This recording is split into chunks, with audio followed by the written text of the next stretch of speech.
ಮೊದಲಿಗೆ ಇಲ್ಲಿ ನಾನು ಅರ್ಧ ಲೀಟ್ರ್ ಆಗುವಷ್ಟು ನಂದಿನಿ ಹಾಲನ್ನ ತಗೊಂಡಿದ್ದೀನಿ. ಇದನ್ನು ಲೋ ಫ್ಲೇಮಲ್ಲಿ ಒಂದು 10ರಿಂದ 15 ನಿಮಿಷಗಳ ಕಾಲ ಚೆನ್ನಾಗಿ ಮರಳಿಸ್ಕೋಬೇಕು. ನಂತರ ಒಂದು ಲೋಟಕ್ಕೆ 2 ಟೇಬಲ್ ಸ್ಪೂನ್ ಆಗುವಷ್ಟು ಮಿಲ್ಕ್ ಪೌಡರ್ನ ಸೇರಿಸ್ಕೊಂಡು ಕಾಯಿಸಿಕೊಂಡಂಥ ಹಾಲನ್ನ ಸ್ವಲ್ಪ ಸೇರಿಸ್ಕೊಂಡು ಚೆನ್ನಾಗಿ ಮಿಕ್ಸ್ ಮಾಡ್ಕೋತಾ ಇದ್ದೀನಿ.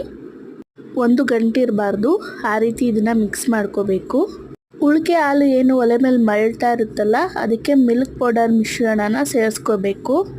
ಸೇರಿಸ್ಕೊಂಡು 1 ಗಂಟೆ ಇಲ್ಲದ ರೀತಿ ಚೆನ್ನಾಗಿ ಮಿಕ್ಸ್ ಮಾಡಬೇಕು. ಈ ಥರ ಚೆನ್ನಾಗಿ ಮಳಬೇಕು. ಇದಕ್ಕೀಗ ಒಂದು 1/4 ಟೀ ಸ್ಪೂನ್ ಆಗುವಷ್ಟು vanilla essence, home made vanilla ಎಸೆನ್ಸ್ನ ಸೇರಿಸ್ಕೊತಾ ಇದ್ದೀನಿ. ಅರ್ಧ ಲೋಟ ಆಗುವಷ್ಟು ಸಕ್ಕರೆನ ಕೂಡ ಸೇರಿಸ್ಕೊತಾ ಇದ್ದೀನಿ.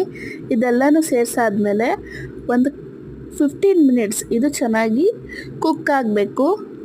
ಈ ಹಾಲು ಸ್ವಲ್ಪ ಗಟ್ಟಿ ಬರಬೇಕು. ನೋಡಿ, ಈ ಥರ ಕನ್ಸಿಸ್ಟೆನ್ಸಿಗೆ ಬರಬೇಕು. ಇದಕ್ಕೆ ನೀವು ಬೇಕಿದ್ರೆ 1 ಟೇಬಲ್ ಸ್ಪೂನ್ ಆಗುವಷ್ಟು ಕಾರ್ನ್ಫ್ಲೋರ್ನ ಕೂಡ ಸೇರಿಸ್ಕೋಬೋದು. ನೋಡಿ, ಇದು ತಣ್ಣಗಾದ್ಮೇಲೆ ಮಿಕ್ಸಿ ಜಾರ್ಗೆ ಬಾದಾಮಿ ಮತ್ತು ಗೋಡಂಬಿನ ಪುಡಿ ಮಾಡಿಕೊಂಡಿದ್ದೆ, ಅದನ್ನು ಸೇರಿಸ್ಕೊತಾ ಇದ್ದೀನಿ. ನಿಮ್ಮ ಮನೇಲಿ ಯಾವುದೇ ರೀತಿ ಡ್ರೈ ಫ್ರೂಟ್ಸ್ ಇದ್ದರೂ ಪರವಾಗಿಲ್ಲ, ಇದಕ್ಕೆ ಸೇರಿಸ್ಕೊಂಡ್ರೆ ತುಂಬ ಚೆನ್ನಾಗಿರುತ್ತೆ. ನೋಡಿ, ಎಲ್ಲ ಸೇರಿಸ್ಕೊಂಡು ಮಿಕ್ಸಿ ಜಾರಲ್ಲಿ ಗ್ರೈಂಡ್ ಮಾಡಿ ಐಸ್ ಕ್ರೀಮ್ ಬಾಕ್ಸ್ಗೆ ಅದನ್ನು ಸೇರಿಸ್ಕೊಂಡು ಸೆಟ್ ಮಾಡಿಕೊಂಡಿದ್ದೆ. ಈಗ ಅದನ್ನು ಫ್ರೀಜರಲ್ಲಿ 24 ಅವರ್ಸ್ ಬಿಡ್ತಾ ಇದ್ದೀನಿ.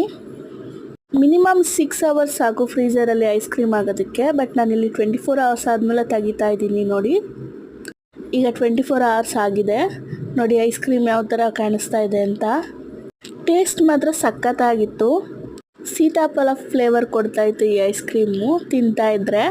ನೋಡಿ, ಈಗ ಅದನ್ನು ಬಾಕ್ಸಿಂದ ತೆಗ್ದು ನಿಮ್ಗೆ ಯಾವ ಶೇಪ್ ಬೇಕೋ ಆ ಶೇಪಲ್ಲಿ ಕಟ್ ಮಾಡಿಕೊಂಡು ನೀವು ಹಾಗೆ ಆದರೂ ತಿನ್ಬೋದು, ಇಲ್ಲ ಸ್ಟಿಕ್ನ ಮಾಡಿ ಆದರೂ ತಿನ್ಬೋದು. ನಾನಿಲ್ಲಿ ಐಸ್ ಕ್ರೀಮ್ ಸ್ಟಿಕ್ನ ಯೂಸ್ ಮಾಡಿಕೊಂಡು ಇದನ್ನು ಸರ್ವ್ ಮಾಡ್ತಾಯಿದ್ದೀನಿ.